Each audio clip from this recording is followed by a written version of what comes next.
하나님 나라의 삶의 방식을 따르는 공동체. 5강, 긍휼히 여기는 자로 살아내기. 마태복음 5장 7절 같이 한번 읽어보겠습니다. 시작. 긍휼히 여기는 자는 복이 있나니. 자, 주님은 무자비한 시대 가운데 살고 있는 곳에서 영혼들을 긍휼히 여기며 사랑하는 자를 찾고 계신다. 목사님, 그런데 말이죠, 영혼들을 긍휼히 여기게 되어지면 누구만 손해입니까? 나만 손해입니다. 그렇게 하면 사람들은요, 나를 이용해 먹습니다. 하나님이 원하시는 방법으로 내가 영혼들을 향하여 긍휼한 마음을 갖게 되어지면 나만 상처받습니다. 나만 마음을 줬고 나만 사랑해 줬는데 그들은 나를 배신합니다. 나를 떠나가게 되어집니다. 그렇다면 목사님, 내가 과연 이렇게 살아가는 것이 맞을까요? 그런데 주님이 말씀하시죠. 영혼을 긍휼히 여기는 자들은 하나님의 긍휼히 여김을 받을 것이며. 무슨 얘기입니까? 하나님의 긍휼, 생명이죠, 사랑이죠, 은혜이죠, 자비이죠. 하나님의 긍휼을 더 받길 원하십니까? 하나님의 자비와 사랑을 더 경험하길 원하십니까? 기도만 하나님 나에게 은혜를 베풀어 주십시오, 나에게 긍휼을 베풀어 주십시오, 기도만 해서는 된다 안 된다? 주님이 우리에게 말씀하시는 거예요. 그 하나님의 긍휼과 사랑을 더 경험하길 원한다라고 하면 너희들은 너희의 가족들, 그리고 너 주변에 있는 사람들을 먼저 긍휼히 여겨라. 목사님, 긍휼히 여기는 것은 하나님이 우리에게 부어주시는 건 아니겠습니까? 그것도 맞아요. 그러나 하나님이 우리에게 긍휼인 예수와의 십자가 사랑을 주셨잖아요. 하늘로부터 그 십자가의 사랑이 우리 안에 들어오게 되어졌습니다. 여러분들은 그 긍휼을 경험한 사람들이죠? 그렇다면 여러분들은 하나님을 한 번도 배신한 적이 없습니까? 그런데 왜 우리는 영혼들이 나를 배신하고 영혼들이 나를 어렵게 했다고 다시는 내가 그렇게 사역하고 싶지 않습니다, 다시는 내가 그렇게 마음을 주고 싶지 않습니다 라고 왜 이야기를 할까요? 왜 거부할까요? 그 이유는요, 그 사람이 지금 하나님의 긍휼하심을 경험하고 있지 않다라는 증거인 것입니다. 목사님, 내가 더 이상 영혼들 위한 사역들을 하고 싶지 않아요. 내가 너무 힘들어요, 너무 지쳐요, 다시는 그러한 사역을 감당하고 싶지 않습니다 라고 얘기하고 있다는 것은 하나님의 긍휼이 그에게 점점점 멀어지고 있다라는 증거인 것입니다. 그러나 하나님의 긍휼을 경험한 사람들은요, 나랑 피 한 방울 섞이지 아니하는 사람을 사랑하기 시작합니다. 그리고 더 나아가서 그 하나님의 긍휼을 경험한 사람들의 특징은 온 열방에 있는 영혼들을 위하여 눈물을 흘리며 기도하게 되어집니다. 왜요? 하나님의 긍휼이 내 안에 있게 되어져 있기 때문에, 하나님의 자비가 내 안에 부음바 되어져서 나랑 전혀 상관없는 영혼들을 위하여 눈물로 기도하기 시작한다는 것입니다. 언제까지요? 모든 열방이 주님을 볼 때까지. 그가 그렇게 살아갈 수 있는 이유는 하나님의 긍휼하심을 경험한 사람이기 때문에. 하나님의 긍휼하심은 어디에서 나타났습니까? 예수와의 십자가에서 나타났다라는 거예요. 그래서 우리는 사랑할 수 없는 사람을 사랑할 수 있는 능력이 우리 안에 생기게 되어졌습니다. 용서할 수 없는 사람을 용서할 수 있는 능력이 내 안에 생기게 되어졌다고요. 이것은 은사도 아니고, 이것은 어떠한 특별한 사람들에게 부어주시는 하나님의 선물도 아닙니다. 예수를 나의 구주로 영접한 모든 사람들은 그 하나님의 긍휼하심이 우리 안에 부음바 되어지는 것을 경험할 수가 있는 것이에요. 믿으십니까? 그래서 우리 주변에 있는 가족들 있잖아요. 저 사람은 왜 저렇게 행동을 할까? 자, 인간적인 생각으로 보게 되어지면 저 사람이 이해가 됩니까? 이해가 되지 않습니까? 이해가 되어지지 않습니다. 쉽게 말하자면 여러분들의 가정에서 여러분들의 남편, 아내 또는 여러분들의 자녀들을 딱 보고 있으면 이해가 되지 않는 행동들을 가끔 하지요? 이해가 안 되네. 그래서 내가 긍휼할 수가 있어요, 없어요? 목사님, 이 인간이랑 1시간만 있어 보세요. 내가 왜 이런지 아실 것입니다. 우리는 이러한 얘기를 너무 많이 이야기합니다. 목사님, 제가요 저 사람을 긍휼히 여기지 못하는 이유는요 수천 가지 될 수 있습니다. 아니, 수만 가지, 수억 가지 될 수 있어요. 그죠? 그렇다면 반대로 하나님도 우리를 긍휼히 여기지 아니하시는 이유를 수천 가지만 되실 수 있을까요? 수경까지 되실 것입니다. 그러나 주님이 말씀하시죠. 사람을 미워하지 말고 그 안에 있는 무엇을 미워하라? 죄를 미워하라? 악한 영을 미워하라. 그런데 우리는 그 사람에게 나타나는 그 열매를 보고 그 사람을 사랑할 것인지 사랑하지 아니할 것인지를 판단한다고요. 그리고 결정해요. 나는 저 사람은 도저히 품을 수 없는 사람인 것 같습니다. 목사님, 나도 참는데 한계가 있어요. 그러다가 목사님, 제가요 무슨 병에 걸려요? 화병이 걸려요. 화병이. 긍휼의 히브리 원어를 보면 라카밈, 그 뜻은요 자궁, 적어놔 주십시오. 자궁 안에는 무엇이 잉태하는 곳입니까? 생명이 잉태하는 곳이다. 그래서 하나님이 우리를 긍휼히 여기셔서 우리에게 영원한 생명을 주시기 위해 아들 누구를 보내주셨다? 예수와. 그래서 예수와를 보내주신 이유는 하나님의 자궁 안에 우리를 생명으로 두시기 위함인 것입니다. 이 시대는 무자비한 무긍휼함 가운데 살고 있는 시대이지요. 야, 너 긍휼히 살다 보면 사람들이 너를 이용해 먹을 거야, 이렇게 얘기합니다. 너무 착하게 살면은 사람들이 너를 이용해 먹을 거야. 여러분들, 우리가 멍청해서 긍휼한 삶을 살아내는 것이 맞다 아니다? 우리에게 힘과 능력이 없어서 긍휼한 삶을 살아내는 것이 맞다 아니다? 아닙니다. 우리에게 하나님의 사랑이 있기 때문에 긍휼한 삶을 살아내고 있는 것뿐인 것입니다. 엄마의 뱃속에 있는 아기는 엄마의 영양분을 받아 먹으며 자라납니다. 때로는 엄마의 뱃속에 있는 아기가 발로 엄마의 배를 차기도 하지요. 그때 뱃속에 있는 아기를 야단치는 엄마는 없습니다. 오히려 아기를 위하여 조심하고 또 조심하지요. 그리고 뱃속에 있는 아기를 위해 좋은 것을 생각하고 좋은 것을 보고 들으려고 노력합니다.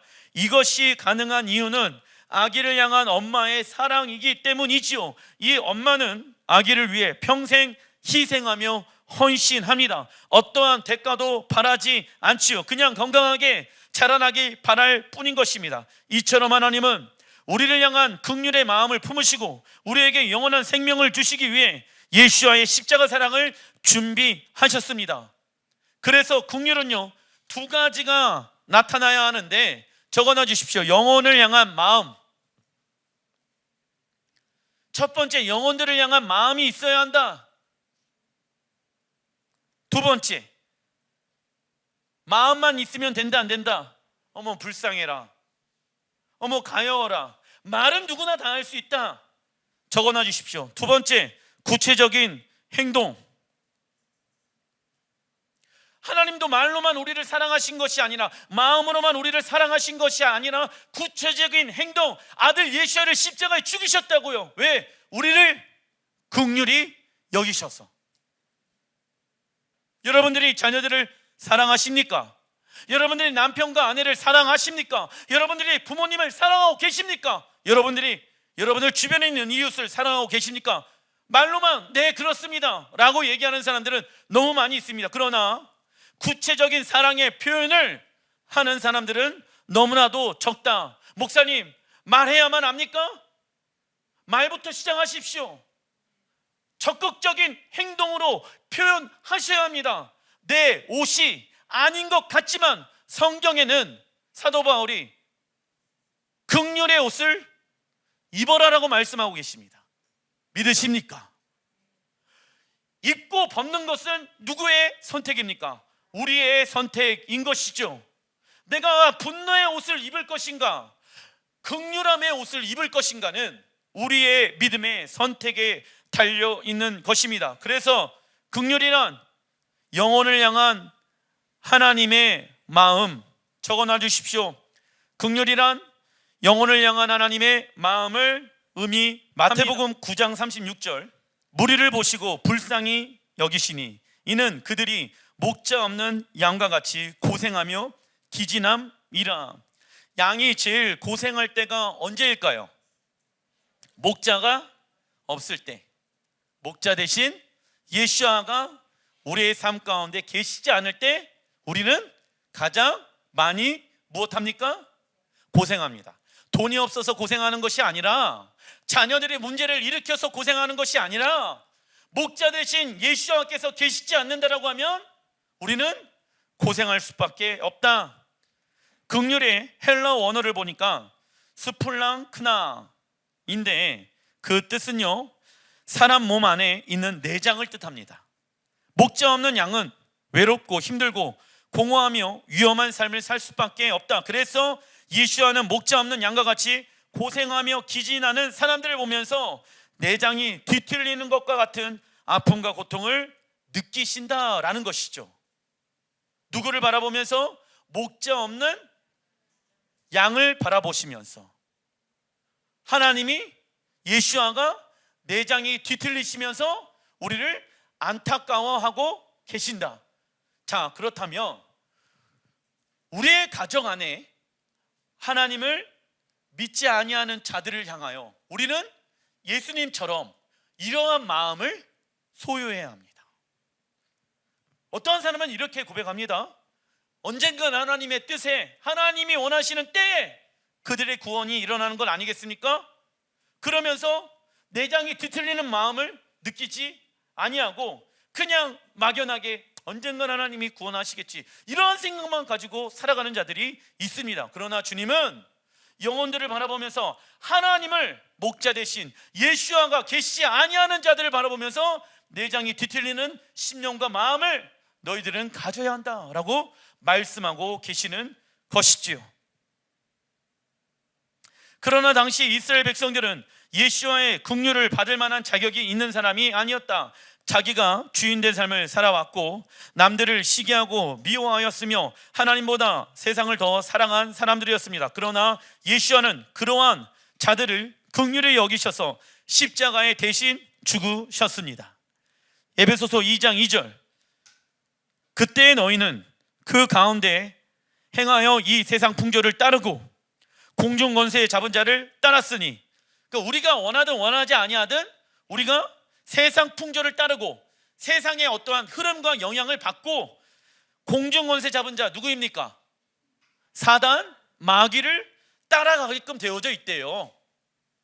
무슨 얘기냐면 세상이 좋아하는 것을 나도 좋아하게 되어져 있고, 세상을 주관하고 있는 사단, 마귀가 원하는 대로 우리는 살 수밖에 없는 구조 가운데 있었다. 곧 지금의 불순종의 아들들 가운데 역사하는 영이라. 전에는 우리도 다 그 가운데에서 우리 육체의 욕심을 따라 지내며 육체와 마음이 원하는 것을 하여 다른 이들과 같이 본질상 진노의 자녀였다라고 말씀하고 있습니다. 무슨 얘기입니까?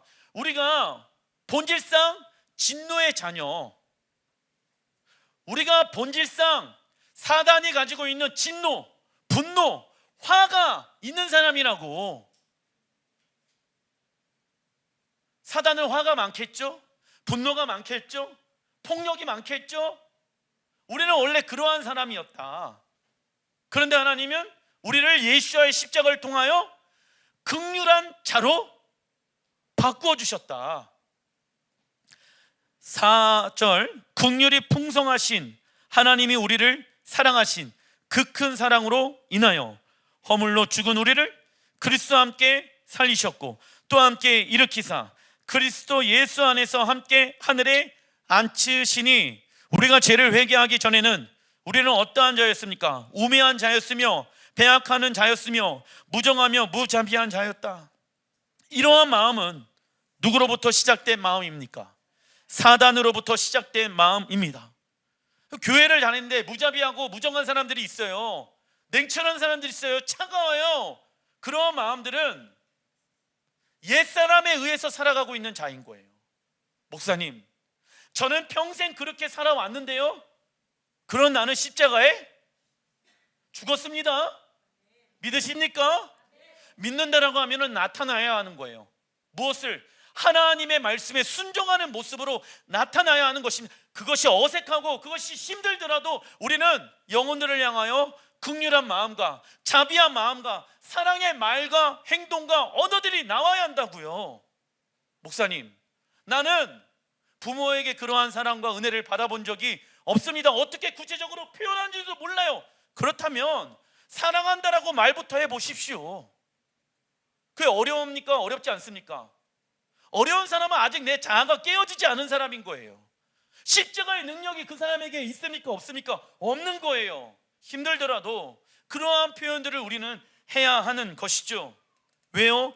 하나님이 우리를 그러한 자로 사랑한다 말씀하고 계시기 때문입니다.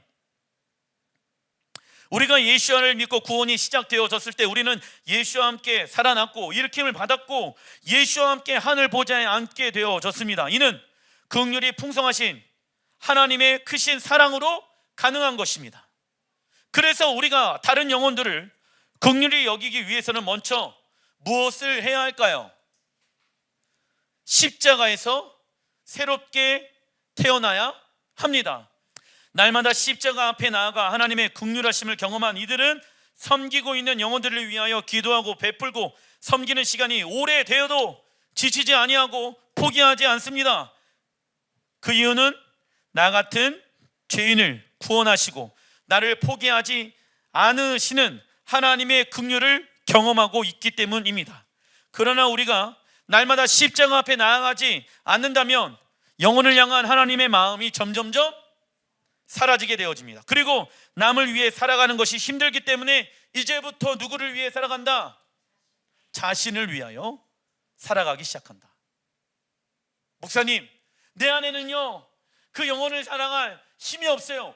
그러면 피하고 도망치는 것이 정답이 아니에요. 내가 어디로 나가야 합니까? 십자가 앞으로 나가야 되는 거예요. 십자가 앞으로. 자녀들이 하나님을 믿지 않습니까? 그렇다면 그 아이를 바라보고 있으면은 상함만 와요. 분노만 일어나게 되어집니다.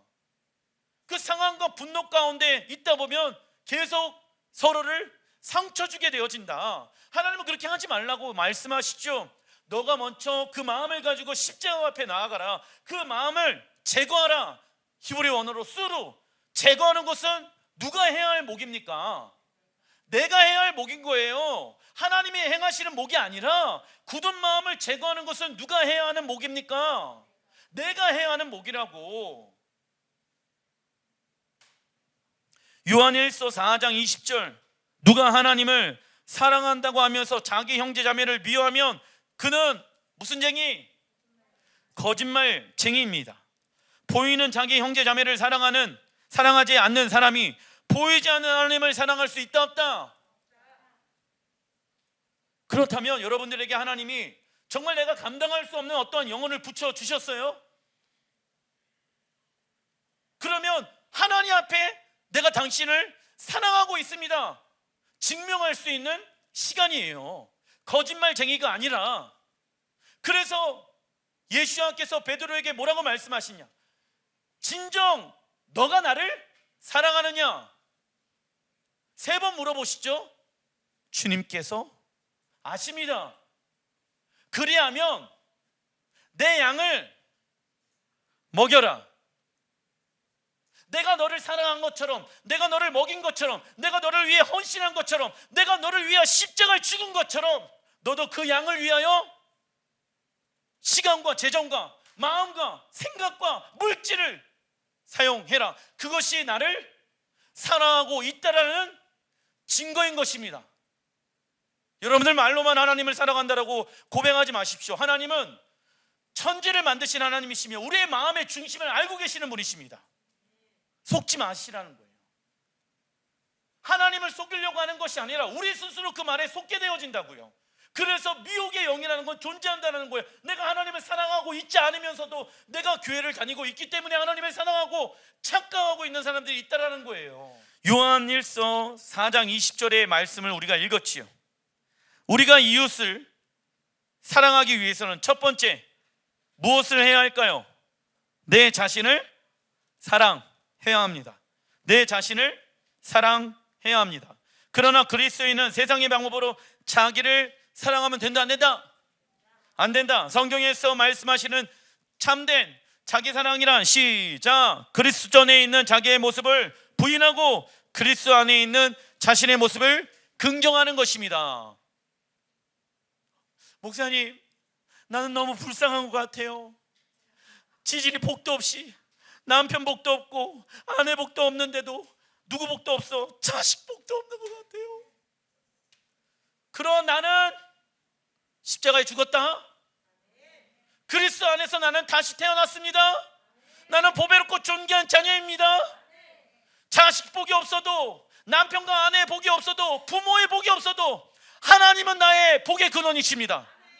할렐루야. 둘째, 무엇을 지속적으로 경험해야 할까요? 하나님의 사랑. 하나님의 사랑을 지속적으로 경험해야 합니다. 우리가 하나님의 사랑 안에 거하기 시작할 때 하나님을 향한 감사와 기쁨의 감정이 생기게 되어지며 영혼을 향한 긍휼의 마음을 하나님은 부어주기 시작합니다. 즉 하나님의 사랑을 새롭게 경험하고 있다면 이웃들에게 새로운 차원의 사랑이 흘러가게 되어진다. 그러나 우리가 하나님의 사랑 안에 거하지 않는다면 이웃을 향한 감정과 마음의 여유가 있다 없다? 없어지게 되어진다. 그래서 여러분들 보십시오. 예수를 믿지 아니하는 가족들 중에 차갑게 냉랭하게 대하는 사람들이 있죠. 삶에 무엇이 없기 때문에, 여유가 없기 때문에. 그러나 그게 계속 지속되어지다 보면은 그게 그 사람의 표현 방식이 되어지는 거예요. 견고한 진이 되어져 버리는 거예요. 세상 이들은 자신과 맞는 사람하고만 만나려고 하며 사랑할 수 있는 사람만 사랑하려고 합니다. 그리고 사랑할 수 없는 사람을 왜 사랑할 수 없는지 이유와 근거를 말하지요. 목사님, 내가 저 인간 사랑하지 못하는 이유를 말해줄게요. 잘 들어보세요. 누가 들어도 사랑할 수 있는 상황이 맞아요, 아니에요? 아니에요. 반대로 물어보겠습니다. 그러면 너는 하나님의 사랑을 받을 만한 자격이 있냐 없냐? 없습니다. 그런데 목사님, 내 말을 까먹었나 본데 내가 다시 한번 말씀해 드릴게요. 이 인간이 나한테 어떻게 말했고 행동했는지 내가 과거부터 현재까지 얘기해 드리겠습니다. 그러나 예수아를 머리로 두고 있는 교회 공동체는 사랑할 수 없는 사람을 사랑해야 하며 용서할 수 없는 사람을 용서해야 합니다. 이렇게 살아가는 이유는 무엇에 순종하기 위함일까요? 하나님의 말씀에 순종하기 위함이며 하나님을 사랑하고 있는 증거인 것입니다. 왜냐? 로마서 13장 8절에 뭐라고 말씀하고 있습니까? 남을 사랑하는 자는 율법을 다 이루었느니라. 사랑은 율법의 완성이다. 하나님의 말씀만 지켜 행한다. 그런데 그 안에 사랑이 없다라고 하면 그것은 진짜 순종하는 것이 맞다니다. 아닌 거예요. 이웃 사랑하는 것은 감정과 느낌으로 하는 것이 아니라, 적어놔 주십시오. 날마다 사랑하기로 결단. 날마다 사랑하기로 무엇하는 것? 결단. 사랑하기로 결단하는 거예요. 왜? 사랑받을 만한 짓을 합니까 안 합니까? 안 해요, 안 해. 내 마음에 드는 행동을 합니까 안 합니까? 안 한다고. 그러면 우리는 하나님 앞에 그런 행동과 말을 할까요? 그런데도 불구하고 하나님은 우리를 사랑하기로, 날마다 사랑하기로 무엇 하십니까? 결단하셔요. 골로새서 3장 12절, 그러므로 너희는 하나님이 택하사 거룩하고 사랑받은 자처럼 긍휼과 자비와 겸손과 온유와 오래 참음을 옷 입고 나와 있죠. 옷을 입어야 된대. 누가요? 우리가. 13절, 누가 누구에게 불만이 있거든 무엇 하래요? 서로 용납하여 피차 용서하되 주께서 너희를 용서한 것 같이 너희도 그리하고. 이웃을 용서하지 아니하면 하나님도 우리의 죄를 용서하지 아니한다라고 성경에 또 말씀하고 계시죠. 그 이유인 거예요. 그 이웃이 내가 너무 좋아서 그 이웃을 사랑하고 그 이웃을 용서하는 게 맞다 아니다. 하나님의 사랑이 더 중요하기 때문에 그 이웃을 사랑하고 용서하는 거예요. 하나님이 우리를 긍휼히 여기셔서 예수와의 십자가 사랑을 주셨고 우리를 택하신 것을 믿는다면 우리는 어떠한 옷을 입어야 합니까? 긍휼의 옷을 입어야 합니다. 참고로 긍휼은 은사가 아닌 우리가 갖추어야 할 무엇입니까? 덕목 중에 하나인 거예요. 긍휼, 자비, 겸손, 온유, 오래 참음은 우리의 덕목이 되어야 한다. 우리는 영혼들을 바라볼 때 저 사람은 왜 저렇게 살지? 이해가 되지 않네? 말합니다. 그러나 하나님의 긍휼한 마음을 가진 사람들은 저 사람이 왜 저렇게 살 수밖에 없는지를 알고 있으며 그 사람의 무엇을 바라보기 시작한다? 죄의 문제. 저 사람이 저렇게 살 수밖에 없는 이유를 알고 있기 때문에. 죄의 열매를 알잖아.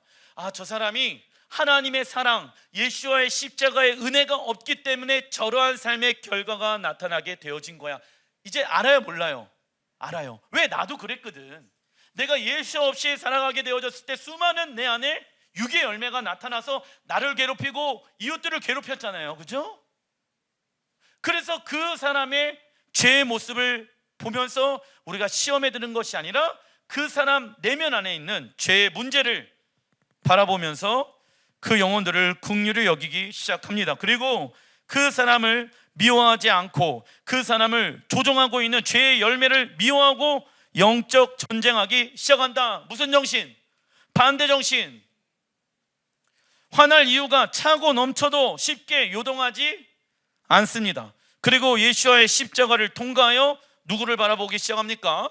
영혼들을 바라보기 시작한다. 긍휼한 마음으로 영혼들을 사랑하고 화를 더디내는 것은 우리 안에 있는 무엇을 표현하는 일일까요? 하나님의 사랑, 형상, 자비, 긍휼 표현하는 일인 거예요. 나만 하나님의 보배롭고 존귀한 자가 아니라 상대방도 하나님의 보배롭고 존귀한 자로 여겨야 하는 것입니다. 예수와 제자들이 사마리 지역에서 복음을 전하고 지나가고 있습니다. 그런데 어떤 이들이 예수를 거부하고 경멸하기 시작합니다. 이런 상황을 치욕스럽게 느낀 야고보와 요한은 예수와 함께 하늘에서 불을 내려 보복하자고 말합니다. 예수님, 쟤네가 우리를 욕하네요. 예수님, 하늘에 불을 내려갖고 저 입들을 다 태워버리죠. 그 얘기를 요한과 야고보가 얘기하고 있는 거예요. 무서운 놈들이죠. 불로 지져버립시다. 하지만 예수와는 오히려 이 형제들을 꾸짖습니다. 미움은 사람의 생각을 어떻게 만듭니까? 흐리게 만들며 영혼을 움츠러들게 만든다. 결국 다른 이에게 상처를 준 사람은 상처를 입은 사람보다 더 불행해지는 것이며 자신을 망가뜨리는 행위를 하고 있는 것입니다. 이걸 믿으셔야 되는 거예요.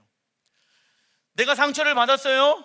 그런데 그 사람이 더 어렵고 힘든 삶을 살고 있다라고 여기셔야 합니다. 아시겠죠? 누가 더 불쌍하다? 상처받은 내가 불쌍한 것이 아니라 상처를 주고 살고 있는 그 사람이 더 불쌍한 삶을 살고 있는 것이다. 그래서 우리는 다친 마음, 수용력이 없음, 남들에게 방어적인 태도, 자유롭게 나누기를 거부하는 것, 그리고 긴장된 대화, 방어적이고 싸우기를 좋아하며 빈정대는 그런 대화의 방식, 접촉을 거부하는 모습, 상처를 입은 영혼의 배우자 혹은 자녀들은 부모의 신체 접촉을 거절하지요. 아, 왜 그래? 만지지 마! 들어가! 싫어! 그러한 것을 용납해 주어야 한다. 사랑하는 특별히 부부들 안에서는 징그러워, 손잡지 마, 저 멀리 10m 떨어져서 걸어, 그러면 안 돼요. 먼저 손을 내미시고. 왜요? 내가 하나님의 손내심을 경험한 사람이잖아요, 그죠? 그러면 여러분들이 먼저, 믿음 있는 사람들이 먼저 손을 내미셔야 하는 것입니다. 물론 하나님의 백성들은 하나님의 말씀으로 움직이지 아니하는 세상과 사람들을 바라보며 분노해야 합니다. 이건 좋은 분노예요. 자녀들이 하나님의 말씀대로 살지 아니하고 우리의 가족들이 하나님의 말씀대로 살지 아니하면 포기합니까? 아니에요. 거룩한 분노가 우리 안에 있어야 한다. 그러나 주의해야 할 것이 있지요. 의롭게 시작된 분노가 불의하게 변질되어 하나님의 이름과 명분을 오히려 폐를 끼칠 수 있다 없다. 우리는 악한 자를 상대하려다가 스스로 악한 자가 되지 않도록 조심해야 합니다. 이해되십니까? 잘못은 그쪽에서 했는데 내가 오히려 더 화를 내갖고 더 악한 자가 돼서는 된다, 안 된다. 그래서 야고보 1장 19절에 성내기를 더디하라고 말씀하시죠. 이처럼 하나님의 말씀에 순종하는 것은 쉽지 않은 일이며 마음에 화병이 생길 수도 있습니다. 그러나 십자가 안에 있는 자는 언제나 평화와 자유함으로 살아가게 되어진다. 이러한 긍휼한 사역은 마지막 때에 일어나야 할 중요한 사역이라고 예수님께서 말씀하십니다. 왜요? 마태복음 9장 37절, 이에 제자들에게 이르시되 추수할 것은 많되 추수할 일꾼이 적으니 그러므로 추수하는 주인에게 청하여 추수할 일꾼들을 보내주소서 하라 하시니라. 마지막 때가 되어지면 추수할 것은 많지만 추수할 일꾼이 적게 되어집니다. 이는 영혼을 향한 하나님의 긍휼한 마음을 가진 자의 숫자가 적다 많다. 적다라는 거. 왜? 목사님, 내가 여태까지 영혼들을 위해서 살다 보니까 내 마음을 꺼내서 한번 보여드릴까요? 얼마나 시커먼지? 그 말은 즉시 내가 지금 지쳐 있습니다, 이 말인 거예요. 물론 영혼들을 위해 기도하고 인내하며 성장할 때까지 섬기는 역할을 하다 보면 우리의 몸과 마음이 지칠 수도 있다. 그러나 성경은 하나님께 애통하는 자는 복이 있나니 그들이 위로를 받을 것이라고 말씀하십니다. 우리는 하나님께로부터 받은 은혜의 분량만큼 영혼들에게 긍휼을 베풀 수 있다는 사실을 잊지 말아야 합니다. 물론 모든 사람들에게 주시는 하나님의 은혜는 동일합니다. 그러나 그 은혜를 받은 사람들의 마음의 상태는 각기 다 다르기 때문에 날마다 우리의 마음의 상태를 점검해 봐야 합니다. 아, 저 분은 참 대단해. 어떻게 사랑할 수 없는 상황에서 사람들을 사랑하고 용서할 수 있을까? 손양원 목사님, 어떻게 저렇게 사랑할 수 있을까? 그가 능력이 있어서 사랑한 것이 맞다, 아니다? 아닙니다. 오해하지 마십시오. 특별한 사람에게 하나님이 그 사랑을 부어주는 것이 아니라 예수를 나의 주로 영접한 모든 사람들은 하나님의 긍휼하심과 사랑을 받은 사람이 될 수 있습니다. 그러나 그 은혜를 받은 사람들의 마음의 상태가 각기 다르기 때문에 우리가 사랑할 수 있는 사람을, 사랑할 수 없는 사람을 분리하게 되어진다. 그리고 하나님의 긍휼한 마음을 가진 자는 우리와 전혀 상관없는 영혼들을 위하여 기도하고 열방의 영혼들에게 하나님의 사랑을 흘려주기 시작한다. 그래서 여러분들, 우리의 영혼이 마르지 아니하는 훈련을 하기 위해서는 우리는 긍휼함을 유지해야 합니다. 영혼이 마르지 아니하는 샘물이 우리 안에 마를 수도 있어요. 언제? 마음의 유지를 하지 않게 되어졌을 때. 하나님으로부터 오게 되어지는 긍휼 사랑을 내가 거부하게 되어졌을 때. 언제 거부하게 되어집니까? 이웃을 긍휼히 여기지 아니할 때. 하나님의 긍휼은 점점점 메말라지기 시작한다. 단락 2번 마태복음 5장 7절 시작. 긍휼히 여기지 않은 복이 있나니 그들이 긍휼히 여김을 받을 것이며.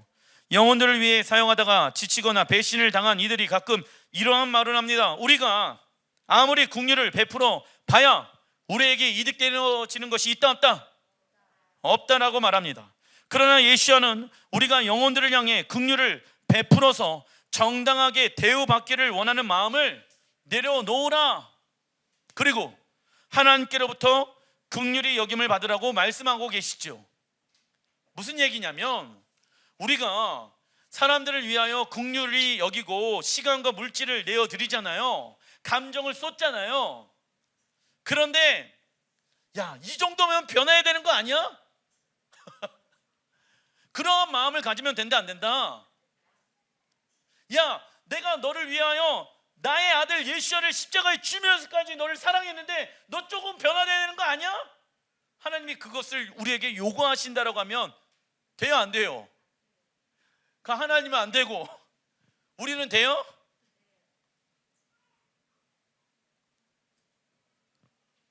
다시 한번 읽어드리겠습니다.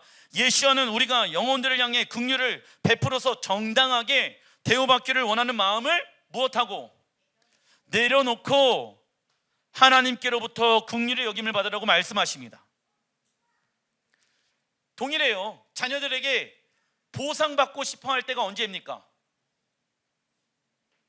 자녀들이 성장하고 돈 벌고 이러면 보상받고 싶어 하죠. 부모들이. 그러다 보면 자연스럽게 관계는 멀어져요.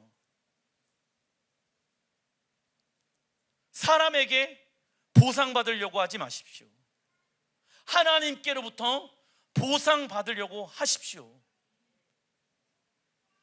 그래야 우리를 배신한 이들을 향해 보복하지 아니하고 긍휼한 마음을 지켜낼 수 있는 것이다. 그렇다면 우리는 왜 긍휼한 마음을 지켜내어야 할까요? 야고보서 2장 13절 중요한 말씀입니다. 시작. 긍휼을 행하지 아니하는 자에게는 긍휼 없는 심판이 있으리라. 긍휼은 심판을 이기고 자랑하느니라. 아멘. 마지막 때 심판을 얘기하고 있는 거예요. 우리 모두는 하나님의 백보자 심판대 앞에 서게 되어질 것이다. 그리고 우리는 죄인이기 때문에 하나님의 심판을 이길 수 있다 없다? 아무리 변론이 뛰어나더라도 하나님의 심판을 이겨낼 수 있는 자가 있다 없다? 없습니다. 그러나 우리를 향한 하나님의 긍휼한 마음을 상징하는 예수와의 십자가 앞에 죄를 회개하며 하나님의 말씀으로 삶을 돌이키고 영혼들을 위한 긍휼한 사역을 행한 자들은 하나님의 심판을 이기고 자랑하게 되어질 것입니다. 봐라, 예수가 승리하였고 그 승리는 나의 승리다. 누가요? 하나님의 긍휼을 이 땅에서 베푼 자들이 하나님의 긍휼의 상징인 예수와의 십자가를 가지고 내 옛 자아는 십자가에 죽었습니다. 그러나 나는 다시 새롭게 태어났습니다. 나는 하나님의 긍휼을 받은 자로 내가 이웃 사랑하기 시작합니다. 그 이유는 내가 하나님을 사랑하기 때문입니다. 나 사람들에게 보상받으려고 하지 않겠습니다. 나 하나님께로부터 마지막 때 그 심판의 승리로 보상받으려고 작정했습니다.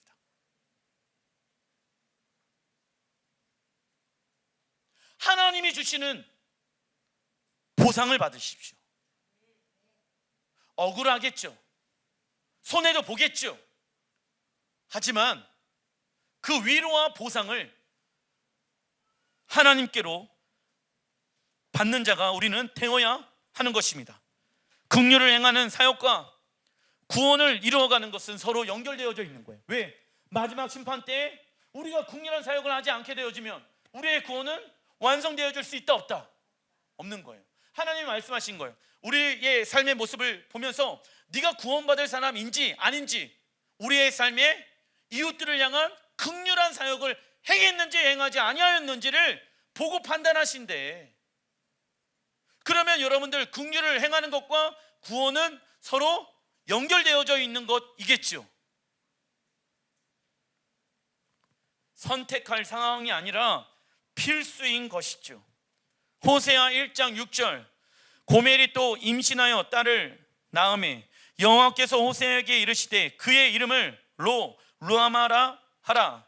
내가 다시는 이스라엘 족속을 긍휼히 여겨서 용서하지 않을 것임이라. 또 임신하여 아들을 낳음에 여호와께서 이르시되 그의 이름을 로암미라 하라. 자, 호세아는 구원자의 단어의 뜻을 가지고 있다. 그래서 누구를 상징하는 인물입니까? 예수야를 상징하는 인물이다. 호세아의 아내 고멜은 하나님을 버리고 바알신을 섬겼던 북이스라엘을 상징하는 인물입니다. 그리고 하나님은 고멜과 호세아 사이에서 태어난 아이의 이름을 루아마와 로암미로 지으셨다. 히브리어 로 뜻은요 없다. 그리고 루하마 히브리어는요 라카밈 긍휼의 파생어입니다. 그래서 루하마의 뜻은 무엇입니까? 시작. 하나님의 긍휼이 없다이며 로암미의 뜻은 내 백성이 아니다의 뜻을 가지고 있습니다. 호세아의 입장으로 보았을 땐 음란한 여인과 결혼하라고 말씀하신 하나님의 섭리를, 계획을 이해할 수 있다 없다? 없는 상황입니다. 그러나 우리는 누구의 입장으로 성경을 바라봐야 합니까? 고멜의 입장으로 봤었을 때에는 호세아를 통하여서, 호세아는 구원자를 상징하는 인물이다. 육의 사람, 이 고멜이 새로운 인생을 살 수 있는 그 통로는 누구를 통하여? 호세아를 통하여 새로운 인생을 살아갈 수 있는 것입니다. 호세아의 입장으로 호세아서를 해석하면은 답이 나온다 안 나온다? 안 나오는 거예요. 고멜의 입장으로 봐야 한다. 고멜의 입장으로 봤을 때는 호세아를 통해 그녀는 새로운 삶을 살 수 있었습니다. 고멜은 바로 우리 자신을 의미하기도 하지요. 우리의 옛 자아를, 옛 사람을 십자가에 죽이고 부활의 능력으로 새롭게 태어나서 신랑 예수와 함께 우리는 살기로 결심하였는데도 불구하고 아직 어디가 좋습니까? 세상이 좋아서 신랑 예수와를 떠나는 우리가 바로 누구일까요? 고멜인 것입니다. 하나님은 호세아를 떠난 고멜을 그냥 내버려 두지 아니하시고 돌아오라 돌아오라 말씀하고 계십니다. 그리고 호세아 2장 1절에 내 형제에게는 암미라 하고 이름을 바꿔주는 거예요. 내 형제들에게 돌아오게 되어지면 내가 그들을 내 백성이라 하고, 그리고 너희 자매에게는 루아마, 하나님의 긍휼이 있다라고 말씀하고 계십니다. 언제요? 이스라엘 백성들이 돌아오게 되어지는 때가 온다라는 거예요. 하나님은 이스라엘의 불순종으로 인해 그들을 향한 긍휼의 마음을 거두셨지만 마지막 때 하나님의 긍휼을 다시 누구에게? 이스라엘에게 회복시킨다고 말씀하시는 것입니다. 그렇다면 여러분들, 그 하나님의 긍휼을 흘려내보내는 사람이 필요한 건 아니겠습니까? 제2의 호세아가 필요한 거예요. 그 대상이 누구인지 로마서 11장 30절에 나와 있습니다. 전에 하나님께 순종하지 않았던 여러분이 이제 이스라엘 사람의 불순종 때문에 하나님의 자비와 긍휼을 입게 되었습니다. 우리를 얘기하죠. 31절 사도 바울이 부탁을 합니다. 이와 같이 지금은 순종하지 아니하고 있는 이스라엘 사람들도 여러분이 받은 그 자비와 긍휼을 보고 회개하여 마침내는 자비하심과 긍휼하심을 입게 될 것입니다. 여러분들이 먼저 그 하나님의 사랑과 긍휼을 경험한 사람들이니까 내가 부탁을 드립니다. 우리 유대인들에게 그 하나님의 십자가 사랑을 보여주십시오. 마지막 때 구원받아야 될 민족은, 마지막 때 하나님의 긍휼하심이 필요한 민족은 이스라엘인데, 그 이스라엘에게 하나님의 긍휼, 하나님의 사랑에 상징하는 십자가 예수를 전할 수 있는 사람은 바로 여러분들입니다. 여러분들이 도와주십시오. 특별히 로마서 9장, 10장, 11장의 말씀은 이스라엘의 구원에 대해서 말씀하고 있는 거예요. 그 하나님의 긍휼하심이 이스라엘의 불순종으로 말미암아 끊어지게 되어졌지만 마지막 때 하나님의 긍휼을 흘려내보내는 교회와 성도들을 통하여서 그 영혼들이 살아날 것을 사도 바울은 믿었다라는 것이죠. 그 교회가 누구일까요? 우리 교회가 되어야 하는 것입니다. 그러나 사단은 이 시대 교회가 잘못된 대체 신학과 반유대주의를 통해 예수와의 십자가 사랑을 이스라엘에게 흘려내보내지 못하도록 막고 있습니다. 그러나 하나님은 이스라엘에게 예수와의 십자가의 사랑을 흘려보내는 교회를 찾고 계시는 것입니다. 그래서 우리는 예행 연습해야 한다. 마지막 때 구원받아야 될 그 민족들에게 하나님의 사랑을 흘려내보내기 위해서는 우리가 먼저 그 긍휼하심을 받은 자로 살아가야지. 다른 사람들이 대체 신학으로 이스라엘은 메시아의 하나님의 아들 예수야를 죽인 민족들이야. 남들은 다 미워하더라도, 전 세계 사람들이 반유대주의의 사상을 가지고 이스라엘을 미워하더라도 우리는 그들을 미워하지 말아야 합니다. 왜? 하나님의 긍휼을 먼저 경험한 우리가 마지막 구원받아야 될 그 민족들에게 그 긍휼을 흘려내보내는 자로 회복시키기 위함인 것입니다. 로암미가 아니라 암미. 그들은 내 백성이다. 나는 그들에게 하나님의 긍휼을 다시 흘려내보낼 것이다. 누구를 통해? 교회와 마지막 때 성도들을 통해. 3번 요한복음 21장 17절, 주께서 세 번째 내가 나를 사랑하느냐 하심으로 베드로가 근심하여 이르시되 주님 모든 것을 아시오매 내가 주님을 사랑하는 줄 주님께서 아시나이다. 예수께서 이르시되 내 양을 먹이라. 예수님을 사랑하면 우리 주변에 있는 영혼들을 하나님의 긍휼과 사랑을 통하여 먹여야 하는 것이죠. 우리가 영혼들에게 긍휼을 베풀 때에는 우리는 더 많은 주님의 긍휼을 받게 될 것입니다. 그리고 우리가 교회와 가정, 나라와 열방의 영혼들을 향해 긍휼의 사역을 베풀기 시작했을 때 그들은 우리의 형상을 통하여 하나님의 형상을 보게 될 것입니다. 기도하겠습니다.